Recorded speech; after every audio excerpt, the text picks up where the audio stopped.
नमस्कार. महाराष्ट्रातील माझ्या सर्व अभियोगिताधारक बंधू आणि भगिनींनो, सर्वांना श्री स्वामी समर्थ.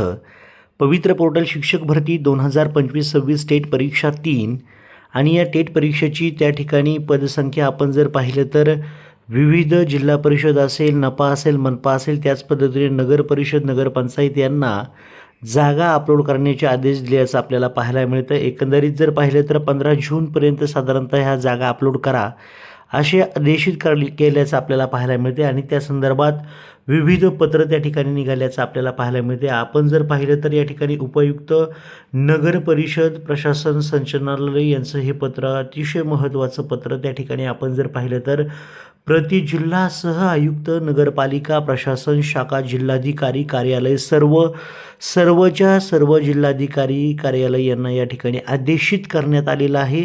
आपण जर पाहिलं तर राज्यातील नगर परिषद आस्थापनेतील गट क व गट ड रिक्त पदभरती प्रक्रिया राबवण्याकरता संवर्गनिहाय पदांची माहिती संकलित करण्याबाबत आपण जर पाहिलं तर क मध्ये त्या ठिकाणी शिक्षण संवर्गाचा देखील आपल्याला समावेश झाल्याचं पाहायला मिळते.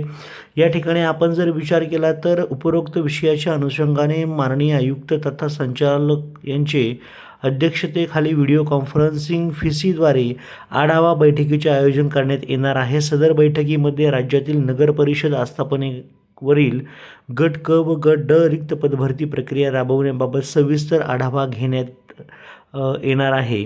त्या अनुषंगाने नगर परिषद, नगरपंचायत आस्थापनेवरील गट क व गट ड रिक्त पदभरती प्रक्रिया राबवण्याकरिता आपल्या अधीनस्थ नगर परिषद, नगरपंचायतमधील सरळ सेवेने भरावयाच्या गट क व गट ड संवर्गाची नगर परिषद, नगरपंचायतीच्या आकृती बंधानुसार मंजूर कार्यरत व रिक्त पदांची माहिती संकलित करून सोबतच्या गुगल शीटमध्ये नोंद करून त्याची प्रमाणित प्रत संचालनालयाच्या उपरोक्त ईमेल आजच सादर करावी. आपण जर पाहिले तर त्यामध्ये नगर परिषद, नगरपंचायतीच्या वेगवेगळ्या रिक्त जागा असतात. त्यामध्ये नगर परिषद आणि नगरपंचायतचा विचार जर केला तर त्या ठिकाणी शिक्षण संवर्गाच्या देखील जागा असल्याचं पाहायला मिळतंय. त्यामुळं अभियोगिताधारकांना विनंती असेल की तुमच्या शेजारच्या नगर परिषद किंवा नगरपालिकेमध्ये जाऊन तुम्ही माहिती घेऊ शकता. तसंच त्या ठिकाणी अनेक महानगरपालिका असेल किंवा आपण जर पाहिलं तर थोडक्यात सांगायचं म्हटलं तर वेगवेगळ्या महानगरपालिकांमध्ये जागा रिक्त असतात, परंतु त्या जागा येत नाही. त्या जागा येण्यासाठी सर्वांनी प्रयत्न करा. थोडक्यात सांगायचं म्हटलं तर पिंपरी चिंचवड महानगरपालिका आहे. पिंपरी चिंचवड महानगरपालिकेसंदर्भातला अपडेट आहे की त्यांच्या प्राथमिक आणि माध्यमिक दोन्ही प्रकारच्या जागा येणार आहे.